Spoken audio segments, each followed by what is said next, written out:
You are sitting alone in your room and you feel it rising in your chest, that hot flush of shame that has nothing to do with anyone seeing you, nothing to do with being caught or judged by another person.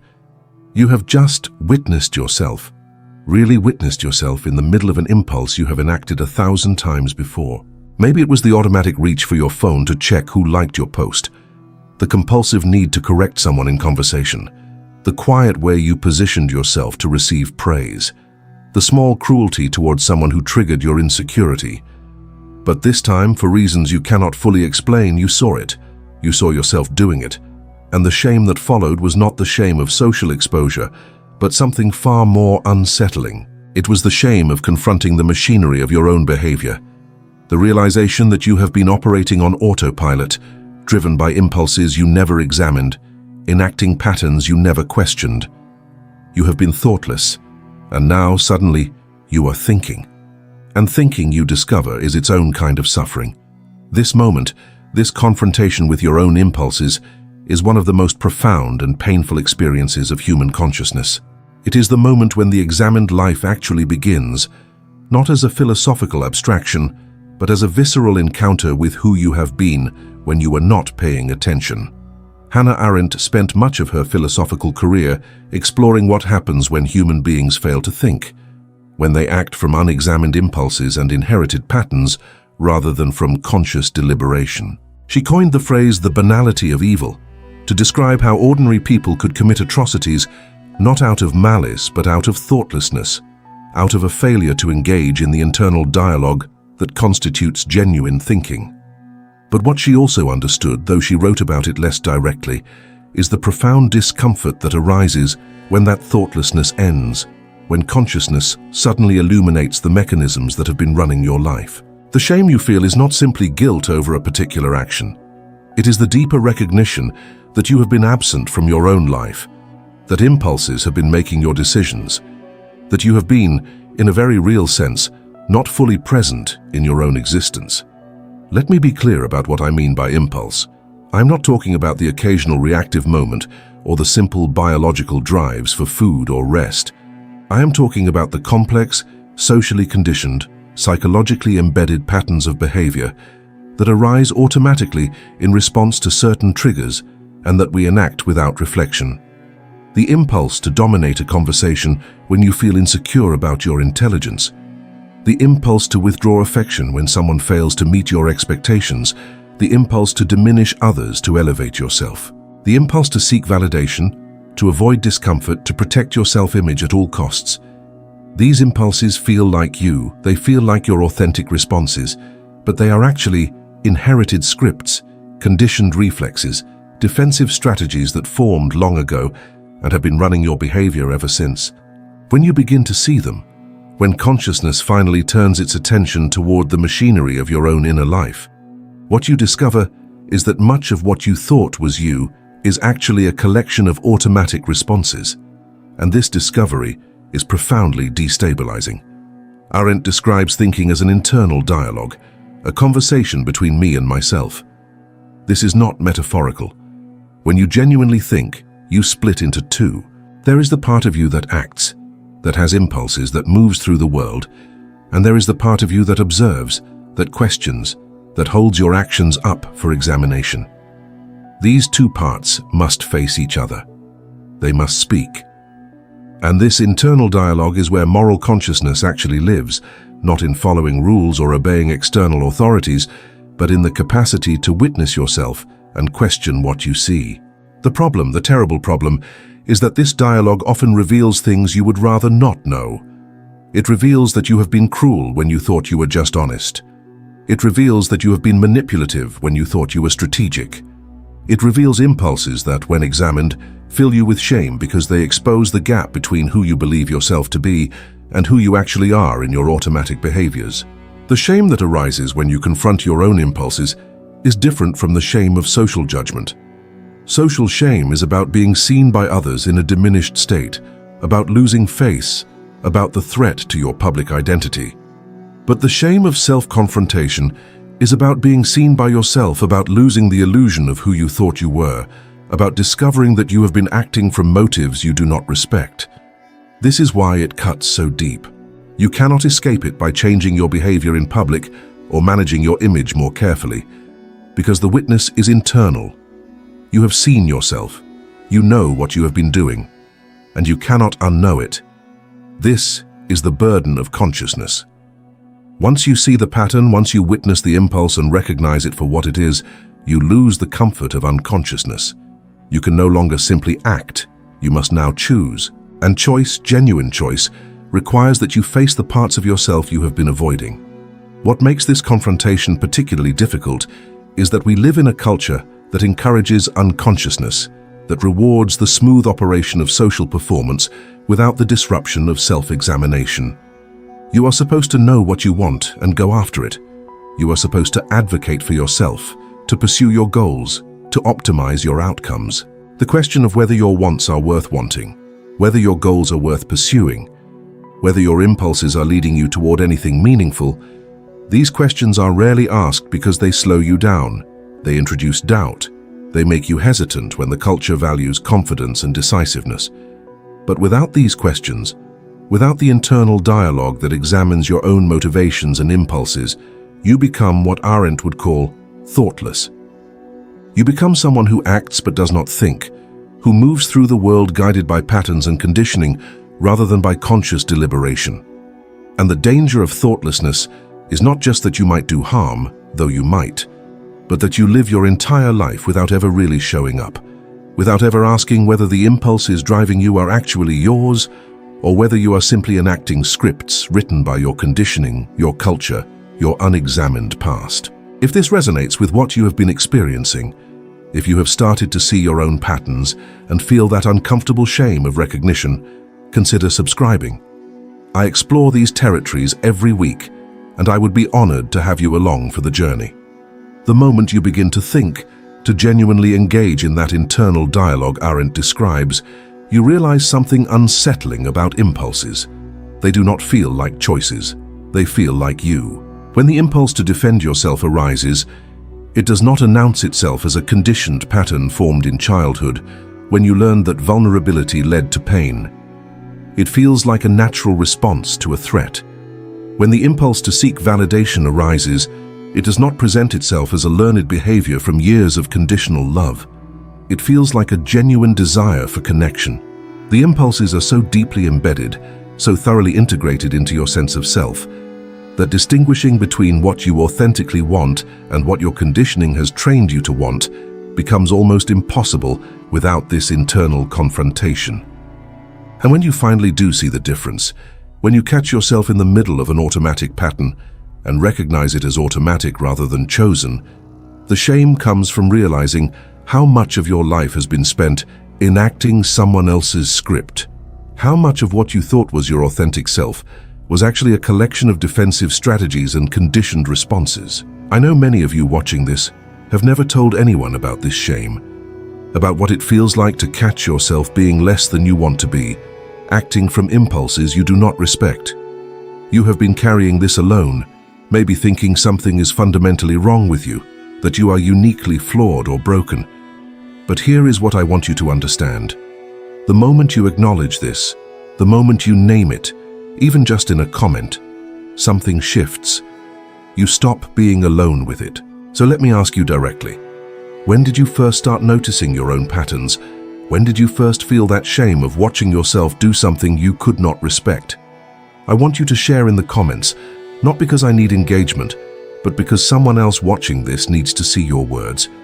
They need to know they are not the only one catching themselves in automatic behaviors they never chose. And if you cannot find the words right now, if it feels too heavy to articulate, just type this. I'm seeing myself for the first time. That is it. Just those words. Because when you do, you create permission for dozens of others to acknowledge what they have been witnessing in themselves. Your honesty, your willingness to be seen in this uncomfortable awakening, it helps break the silence that keeps all of us isolated in our shame. So comment below. Tell me where you are in this process. I read every single one, and I promise you, you are not alone in this confrontation with yourself. Now let us talk about why this shame is so particularly intense. It is not just that you have discovered something unflattering about yourself. It is that you have discovered your own capacity for unconsciousness, your own ability to act without thinking, to move through the world causing harm or diminishing yourself without even noticing. Arendt was deeply concerned with this capacity because she saw its extreme manifestation in the architects of genocide who claimed they were just following orders, just doing their jobs, who had somehow managed to disconnect their actions from any internal moral questioning. But the mechanism she identified, the failure to engage in the internal dialogue that constitutes thinking, it exists in all of us, in less extreme but still significant ways. When you snap at someone because you are stressed, when you lie to avoid discomfort, when you use people to meet your needs without considering their experience, when you perform virtue for approval while acting selfishly in private, you are engaging in a form of thoughtlessness. You are allowing impulses to govern your behavior without submitting those impulses to examination. And the shame that comes when you finally do examine them, when you catch yourself mid-impulse and recognize what you are doing, that shame is the signal that consciousness has finally arrived. But here is what you must understand. This shame, as painful as it is actually a sign of moral development. It means you have begun to think. It means the internal dialogue has started. You have split into observer and actor, and the observer is no longer willing to let the actor operate on autopilot. This is growth, though it does not feel like growth. It feels like exposure, like humiliation, like being caught by yourself in the most unflattering light possible. You might even wish you could go back to unconsciousness, back to the time when you simply acted from impulse without the burden of self-awareness. And this wish is entirely understandable because consciousness is a burden. Once you see your patterns, you become responsible for them. You can no longer claim ignorance. You can no longer say you did not know what you were doing. The impulse still arises, but now you see it arising. You feel the pull toward the automatic behavior, but now you recognize it as a pull rather than as an inevitable response. And in that gap between impulse and action, in that tiny space of recognition, you must make a choice, and choosing is exhausting in a way that unconsciousness never was. Think about what happens in that moment of recognition. You are in a conversation and you feel the impulse to interrupt, to redirect attention back to yourself. In the past, you would have simply done it. The impulse would have led directly to action without any intervening awareness. But now, having begun to think, you feel the impulse and you also see it. You recognize it as the same pattern you have enacted 100 times before, the same need to be the center, the same discomfort with letting someone else hold space. And suddenly, you have a choice. You can still interrupt. The impulse has not disappeared, but now the interruption would be a choice rather than an automatic response, and that changes everything. If you choose to interrupt after seeing the impulse clearly, you cannot pretend you did not know what you were doing. The shame intensifies because you have acted with full awareness. But if you choose not to interrupt, if you override the impulse and stay silent, you feel the discomfort of going against your conditioning, of allowing the unfulfilled impulse to remain unfulfilled. Either way, consciousness has made the simple act of conversation into a moral event. This is what it means to think. This is what it means to engage in the internal dialogue. And this is why most people, most of the time, prefer not to think too deeply about their own impulses. It is simply easier to act unconsciously, to follow the patterns, to let the impulses run their course without the burden of witnessing them. The loneliness of this process cannot be overstated. When you begin to see your own impulses clearly, when you start catching yourself in the machinery of your automatic behaviors, you realize that most people around you are still operating unconsciously. They are still enacting their patterns without examination, still following their impulses without the intervening awareness that would allow for choice. And you cannot explain to them what you are seeing because they have not yet had the experience of confronting themselves. If you try to point out their patterns, they become defensive because to them their impulses feel like authentic expressions of who they are. They have not yet experienced the split between observer and actor. They have not yet begun the internal dialogue. So you become isolated in your awareness, watching not only your own automatic behaviors, but also the automatic behaviors of everyone around you, unable to share what you are seeing without being perceived as judgmental or self-righteous. This is a particular kind of loneliness, the loneliness of consciousness in a world that prefers not to look too closely at itself. Arendt understood this loneliness. She wrote about the examined life not as a virtue in the abstract, but as a practical necessity for moral action, and she knew that the capacity to examine oneself, to engage in genuine thinking, often set people apart from those around them. She described thinking as a kind of wind that blows away the comfortable certainties and inherited beliefs, leaving you exposed and uncertain. But she also believed that this exposure, this uncertainty, was the only defense against the thoughtlessness that allows ordinary people to do extraordinary harm. When you stop thinking, when you stop questioning your impulses and examining your patterns, you become capable of anything because there is no internal witness to object, no internal dialogue to interrupt the smooth flow from impulse to action. But when you do think, when you do confront yourself, you become accountable to yourself in a way that makes unconscious cruelty much more difficult. The shame you feel is the price of this accountability. It is the discomfort of being present to your own actions rather than absent from them. What often happens at this stage of awakening consciousness is that you start to judge yourself harshly for having been unconscious for so long. You look back at your past behaviors, at all the times you acted from unexamined impulses, and you feel a kind of retroactive shame, as if you should have known better all along. But this judgment misunderstands the nature of consciousness. You could not have seen what you were not yet capable of seeing. The capacity for self-observation develops over time. It is not something you either have or do not have. It is something that emerges gradually, often triggered by suffering or crisis, or simply by the accumulation of experiences that finally make certain patterns visible. The shame you feel now is not evidence that you were morally deficient before. It is evidence that your consciousness has expanded. You are seeing more. And seeing more always means confronting more uncomfortable truths about yourself. This is not failure. This is growth. But growth of this kind does not feel triumphant. It feels like peeling away layers of illusion, each layer revealing something you would have preferred not to see. Consider what it means that impulses feel automatic. They arise without your conscious decision. You do not choose to feel the urge to defend yourself when criticized. You do not choose to feel the pull toward validation when insecure. These impulses emerge from deep conditioning, from survival strategies learned early in life, from patterns of behavior that were once adaptive but may no longer serve you. But because they arise automatically, because they feel like they are simply who you are, you have been identifying with them completely. When someone criticizes your defensive reactions, it feels like they are criticizing you, because you have never distinguished between yourself and your defensive patterns. But when you begin to think, when you start observing your impulses rather than simply enacting them, you realize that these patterns are not you, they are things that happen within you, conditioned responses that arise based on circumstances and triggers, but they are not identical to your consciousness itself. Your consciousness, the awareness that can observe these impulses, is something distinct from the impulses themselves. And this distinction is both liberating and terrifying, because if your impulses are not you, then who are you? What remains when you strip away all the automatic patterns and conditioned responses?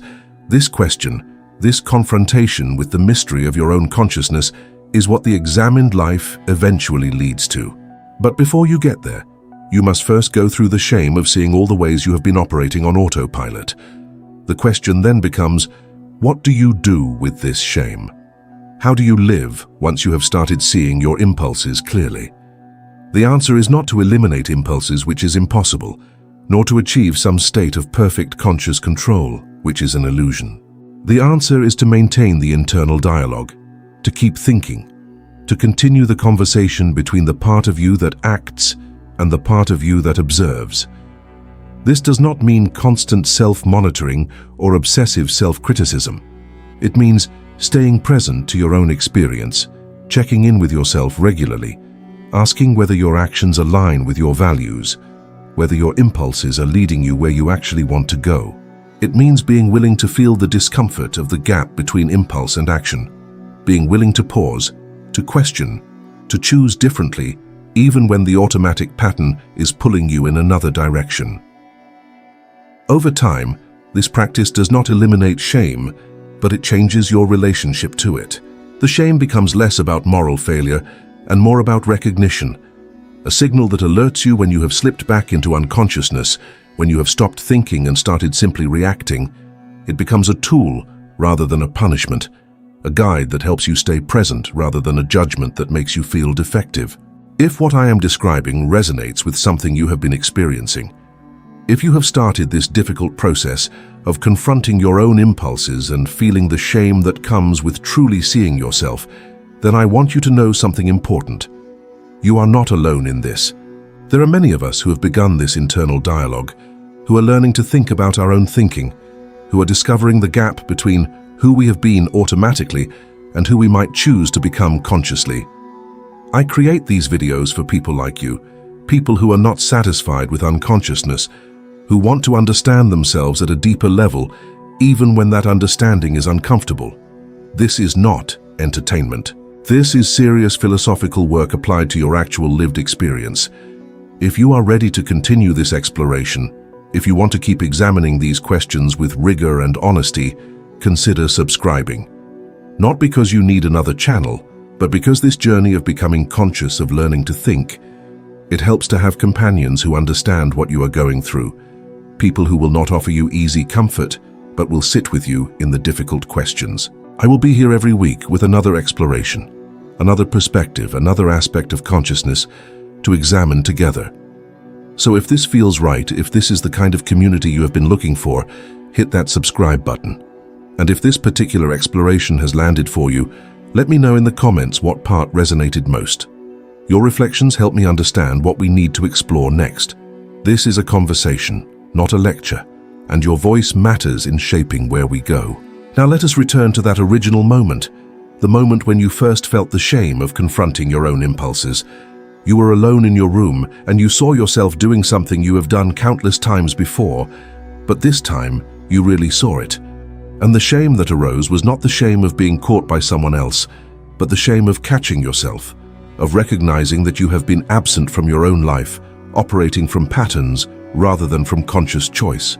I want you to understand something about that moment. It was not a moment of failure. It was a moment of awakening. The shame you felt was the birth of conscience, the beginning of the internal dialogue that constitutes real thinking. Yes, it is uncomfortable. Yes, it reveals things about yourself you would prefer not to see.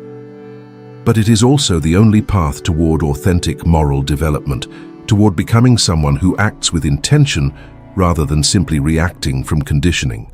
Arendt believed that the capacity to think, to engage in this internal conversation with yourself, was the only defense against the thoughtlessness that allows harm to flourish. And she was right. When you stop thinking, when you stop questioning your impulses, you become capable of extraordinary unconsciousness. But when you do think, when you do confront yourself, you become capable of something else entirely. You become capable of choice, of genuine moral action, of living deliberately rather than automatically. The shame is the price of admission to this more conscious way of being. And though it never becomes easy, though you will continue to catch yourself in patterns and feel that flush of recognition, over time you learn to see the shame not as evidence of your defectiveness, but as evidence of your growing consciousness. You are waking up. You are beginning to see. And that seeing, however painful, is also the beginning of freedom. The freedom to choose who you become rather than simply accepting who your conditioning has made you.